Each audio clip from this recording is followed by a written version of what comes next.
రాబోయే 27 ఆగస్టు 2025 బుధవారము నాడు వినాయక చవితి రాబోతుంది.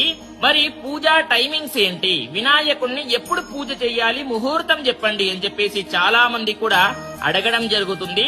ఎప్పుడైనా సరే గుర్తుపెట్టుకోండి, మనకు ముహూర్త బలం తోడయిందా మనకి సంపూర్ణ ఫలితాన్ని మనము పొందుతాము అనేది గుర్తుపెట్టుకోండి. మరి ఎప్పుడు చెయ్యాలి అని అంటే చూడండి, ఒకటి బ్రహ్మ ముహూర్తంలో చెయ్యండి. బ్రహ్మ ముహూర్తంలో స్టార్ట్ చేస్తే ఆ పూజా ఫలితం అనేటటువంటిది అద్భుతంగా ఉంటుంది. అదే విధంగా చూడండి, ఇంకొకటి దివ్యమైన ముహూర్తం ఉంది.